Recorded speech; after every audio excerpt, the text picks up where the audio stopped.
মিজানুর রহমান আজহারী বাংলাদেশে তার আগমন আমরা অত্যন্ত আনন্দিত উৎফুল্লিত।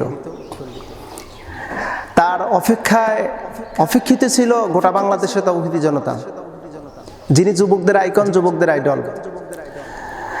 তিনি যখন বাংলাদেশ থেকে বিতাড়িত হন, তার বিতাড়িত হওয়াতে কোটি কোটি যুবকদের হৃদয়ের রক্তক্ষরণ শুরু হয়েছিল। অপেক্ষায় ছিলাম কবে এই মিজানুর রহমান আজহারী আসবেন, কবে আসবেন। এসে তিনি কোরআন থেকে, কোরআনের পাখি আল্লামা দেলোয়ার হোসেন সাইদির মতন করে তিনি তাফসির করবেন। তার তাফসির শুনে, আল্লামা সাইদির যেই তাফসির শুনে মানুষের অন্তরের ভিতরে ইমানে জজবা তৈরি হয়েছিল, ঠিক তদ্রূপ ইমানে জজবা তৈরি হবে মিজানুর রহমান আজহারীর কোরআনের বক্তব্য শুনে। এমনটি অপেক্ষায় দীর্ঘদিন থাকার পরে আমাদের অপেক্ষার অবসান ঘটল আল্লামা মিজানুর রহমান আজহারীর আগমনে।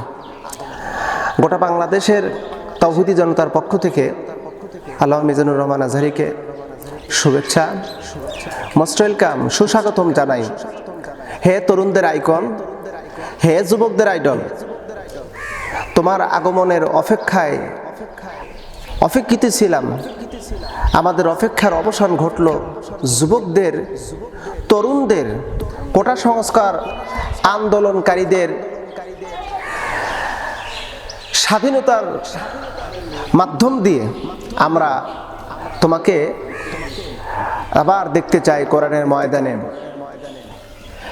মিজানুর রহমান আজহারী আসার পরপরই গোটা বাংলাদেশের social media, printing media, electric media যেন প্রতিটি পাতায় তার বিষয়টি পরিষ্কার। আনন্দের জোয়ার যেন একটা ঈদ আমেজ শুরু হয়ে গেছে। আমরা আমাদের দেশের বৈষম্য বিরোধী কোটা সংস্কার আন্দোলনের মাধ্যম দিয়ে বাংলাদেশের স্বাধীনতা আসছে।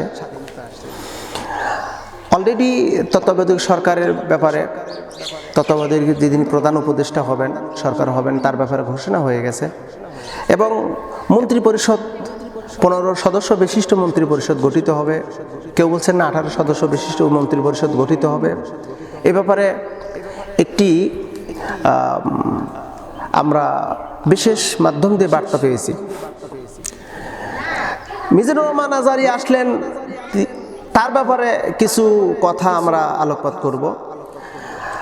এবং ডক্টর ইউনূস তিনি প্রধানমন্ত্রী হলেন, অর্থাৎ কেয়ারটেকার সরকার হলেন, সেই ব্যাপারে কিছু কথা হবে।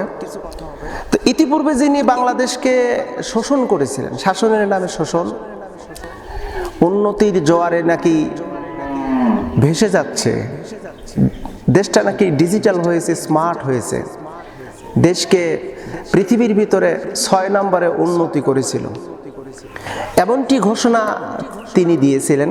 কিন্তু আমার কাছে একটি তথ্য আছে, এটি জেনুইন এবং এটা সত্য, এটা বিভ্রান্তিমূলক নয়, মিথ্যা নয়। হাসিনা দীর্ঘ 16টা বছরে তিনি কি করেছেন, দেশের কতটুকু উন্নতি করেছেন।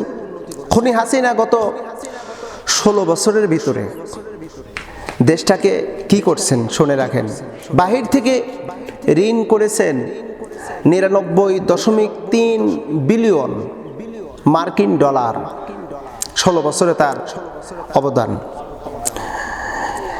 আর গত 16 বছরে তিনি টাকা পাচার করেছেন 94 বিলিয়ন। অর্থাৎ তিনি যা বাহির থেকে ঋণ করেছেন সেইটি পাচার করেছেন সিস্টেম হয়ে। এই হিসাবে আমরা দেখতে পারলাম বিগত 16 বছরে তিনি যে ঋণ করেছেন আর পাচার করেছেন, শুধু শেখ হাসিনা আর তার মন্ত্রী পরিষদের হিসাব বা তার সন্ত্রাস গোষ্ঠী, তিনি তো ট্যাগ লাগিয়েছিলেন যে বাংলাদেশে জঙ্গি নাকি জামাত ইসলাম। আসলে জঙ্গি তো হল তার সংগঠনের মানুষ, যেটা পৃথিবীর ইতিহাস সাক্ষী, সবাই দেখতেছে। তিনি যেই পরিমাণ অর্থ কেলেঙ্কারি করেছেন, দুর্নীতি করেছেন, সেই টাকা দিয়ে বাংলাদেশের 697টা মেট্রো রেল তৈরি করা যেত। যেই মেট্রো রেলের জন্য মায়া কান্না, কি কান্না, আহা! যেখানে হাজার হাজার ছাত্রদেরকে গুম করা হলো, হাজারের উপরে ছাত্রদেরকে শহীদ করা হলো, আবু সাঈদের মতন ব্যক্তিকে প্রকাশ্য গুলি করে মারা হলো, তার এই কষ্টে এক ফোঁটা চোখের পানি বের হলো না। আর মেট্রো রেলের জন্য কি কান্না, কি উন্নতি করেছে, অথচ সে যে দুর্নীতি করেছে। এরকম 700-র মতন, প্রায় 700-র মতন মেট্রো রেল তৈরি করা যেত, 400-র মতন স্যাটেলাইট বানানো যেত। এবং বাংলাদেশে একটা পদ্মা সেতু হয়েছে না, তার বাপের টাকা বলে হয়েছে, তার অর্থ নিজস্ব টাকা বলে হয়েছে। এরকম পদ্মা সেতু প্রায় 40টা পদ্মা সেতু করা যেত, সে যে পরিমাণ টাকা পাচার করেছে। আমরা চাচ্ছি এই মন্ত্রী পরিষদের মধ্যে মিজানুর রহমান আজহারী তিনি যদি আসেন, তাহলে আশা করা যায় এই ফ্যাসিবাদী খুনি, এই মিথ্যুকের মতন এই দেশটা হবে না, করবে না, বরং তিনি একটা সুখ সমৃদ্ধি বাংলাদেশ গড়বেন, এমনটি আশা করি আমরা। আল্লাহ সুবহানাহু ওয়া তাআলা এই মন্ত্রী পরিষদের মধ্যে যেন আলেম যেন রাখার একটা ব্যবস্থা করে দেয়, বিশেষ করে মিজানুর রহমান আজহারী অথবা শেখ আহমদুল্লাহ, তারা যেন থাকেন, এটা আমরা আশা রাখি। বিশেষ করে আরেকটি বিষয় আমরা অবগত হব, ডক্টর ইউনূস সম্পর্কে অনেকের অনেক রকমের ধারণা অলরেডি হয়ে গেছে। যদিও তিনি একটি কবিরা গুনার সাথে তিনি সম্পৃক্ত, কবিরা গুনাকে তিনি প্রতিষ্ঠিত করেছেন। এ বিষয় নিয়ে অনেক ওলামায়ে কেরাম তার ব্যাপারে একটু দ্বিমত পোষণ করেছিলেন, কিন্তু পরবর্তীতে যখন তিনি তার বিষয়টা অবগত হতে পেরেছেন, তারপর থেকে কোনো আলেম ওলামা এ ব্যাপারে দ্বিমত পোষণ করেনি।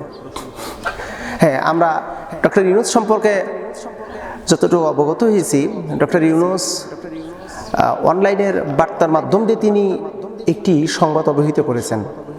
বাংলাদেশের আভ্যন্তরীণ বিষয়ে ভারত এবং মায়ানমার যদি কোন প্রকারের হস্তক্ষেপ করে বা সহিংসতা সৃষ্টি করার যদি চেষ্টা করে ভারত এবং মায়ানমার, তাহলে তাদেরকে দেখে নেওয়া হবে। তিনি এমনটি সতর্কবার্তা প্যারিস থেকে দিয়েছেন অনলাইনের মাধ্যম দিয়ে। তবে আমরা আশা করি আমরা ভারতের গোলাম হয়ে জীবনযাপন করব না ইনশাআল্লাহ, এবং সেইভাবেই আমার দেশ তৈরি হবে। আল্লাহ সুবহানাহু ওয়া তাআলা কবুল আর মঞ্জুর করুক। দেশের স্বাধীনতা সার্বভৌমত্বকে আল্লাহ পাক অটুট রাখুক, অখণ্ড রাখুক। আমিন সুম্মা আমিন।